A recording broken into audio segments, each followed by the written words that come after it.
बच्चे हाँ जी। कैसे बैठेंगे? ऐसे। बेटा हम लोग आज अभ्यास करेंगे एक एच और इसमें पहला ही सवाल जो है निम्नांकित परमेय संख्याओं के निरपेक्ष मान ज्ञात कीजिए। निरपेक्ष मान को अंग्रेजी में बोलते हैं एब्सोल्यूट वैल्यू। सही है?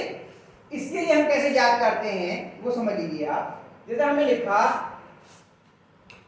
5 और 5 के दोनों को दो लाइनों के बीच, खड़ी लाइनों बिल्कुल सीधी लाइन इनके बीच में लिखा। इसे अंग्रेजी में बोलते हैं एब्सोल्यूट वैल्यू। ये दोनों जो लगाया है चिन्ह में, इसको हम बोलते हैं मापांक। मापांक के भीतर में 5 लिख दिया। इसका मतलब हो गया कि 5 का निरपेक्ष मान बताना है। तो जैसे ही निरपेक्ष मान बताते हैं, चाहे संख्या धनात्मक हो या ऋणात्मक, इसका मान हमेशा धनात्मक हो जाता है। कैसा हो जाता है? धनात्मक। यानी कि मापांक के अंदर 5 लिखा है, इसका मान कितना होगा? 5।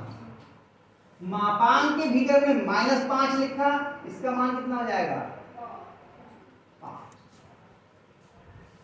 मापांक के भीतर संख्या धनात्मक है या ऋणात्मक, इससे कोई फर्क नहीं पड़ता। उत्तर कैसा आता है? निरपेक्ष मान हमेशा प्रत्येक संख्या का कैसा होता है? धनात्मक। बात समझ में आई? अब जैसे हमने पहला सवाल है कि निम्नांकित परमेय संख्याओं के निरपेक्ष मान ज्ञात कीजिए, तो पहली संख्या है आपकी 15/17, 15/7। ठीक है? तो हमने बनाया मापांक, इसके अंदर लिखिए 15/7 बराबर कितना हो जाएगा? 15/7। ध्यान रखिए, मैंने पहले बटे की लाइन बनाई, बिल्कुल बराबर के चिन्ह के बीच में, ऊपर 15 लिखा और नीचे 7। आई बात समझ में? छाया आई? पक्का? ये तो बहुत सरल सा है ना। दूसरा देखो क्या है, -11/8।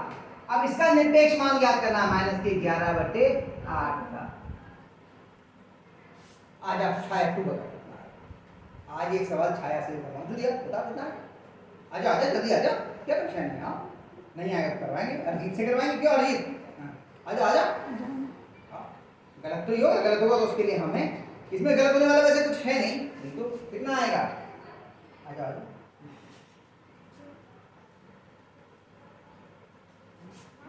हाँ शर्माई शर्माई से झुकी छुपी सी बैठी रहती है। हाँ भाई, -11/8 है, तो ये माइनस का है तो कैसा हो जाएगा? प्लस का आएगा। निरपेक्ष मान बस 11/8 लिख जाए, बड़ी की लाइन बनाओ पहले। हाँ ऊपर कितना आएगा? कितना आएगा? कितना लिखा है? हाँ लिखो। और नीचे बस हो गया। शाबाश। आई बात समझ में? अगला है माइनस का 19 बटे माइनस के 19 बटे -के 23। चलो -19 बटे -के 23। आ जाओ अजीत, तुम भी करोगे इस बार? अगला बार तुमसे करवा देंगे। अरे बड़ा बड़ा लिखिए मेरा बेटा, थोड़ा सा डरा के रखते दिखाई दे जाती है। हाँ घबरा क्यों रहे हो?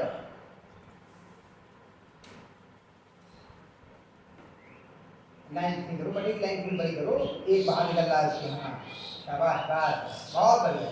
आ जाओ देश पर आगे आ जाओ, तो चौथा वाला आप कर लो।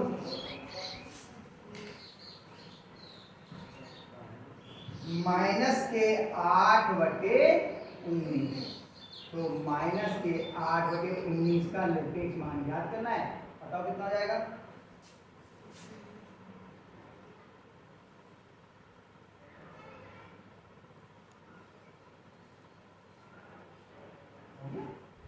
भाई चाहे धनात्मक हो या ऋणात्मक, निरपेक्ष मान हमेशा कैसा आएगा?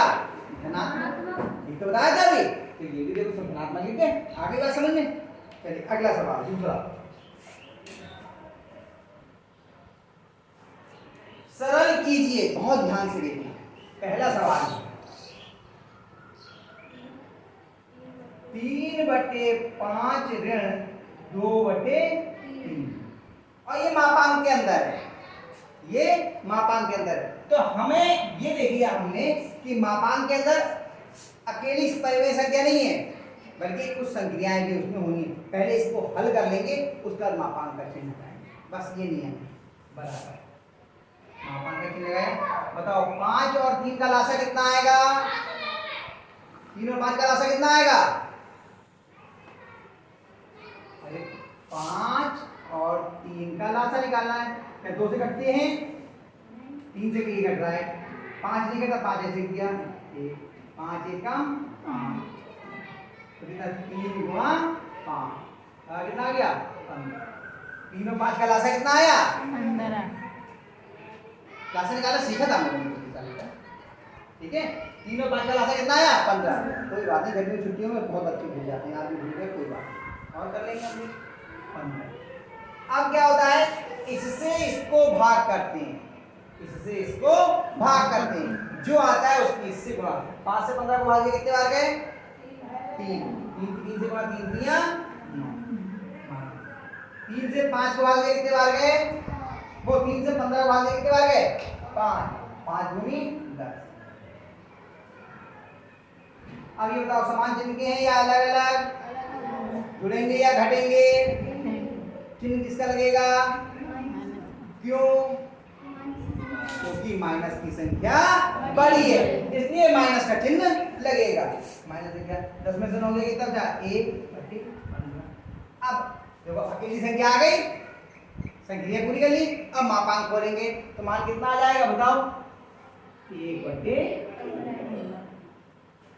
आया समझ में? आया? एक और सवाल कर लेते हैं हम लोग, तो आपको और अच्छे से समझ में आ जाएगा। ये रफ कार्य किया, ये इधर कर देना है ना। कौन सा किसी का दूसरे का कौन सा करें?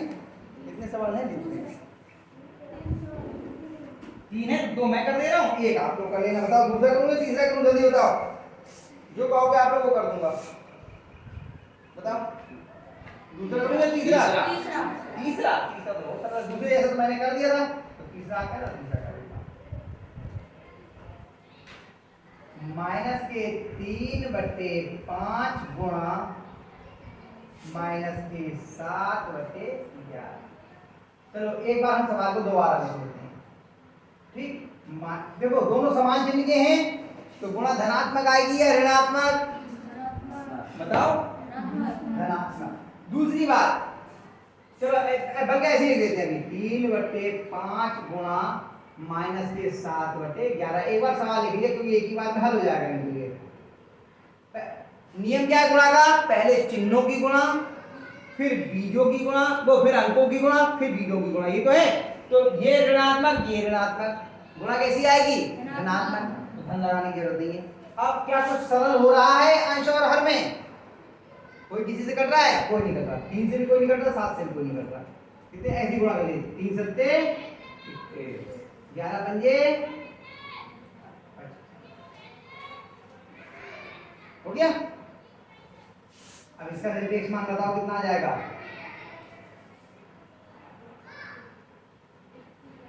21/55। भाई धन की हो या ऋण की, मान हमेशा धनात्मक आता है। महिमा तो समझ में आया? दूसरा खंड जो छोड़ा वो अपने आप कर लोगे या वो भी करवा दूं? बोला बताओ, कर लोगे? कोशिश करना, नहीं आएगा तो कल मैं बता दूंगा। इन सवालों को उतार लीजिए और जो शेष रह गए हैं मतलब इन्हीं को आप दोबारा करना, और जो दूसरा छूटा है दूसरे का दूसरा खंड ठीक होता है।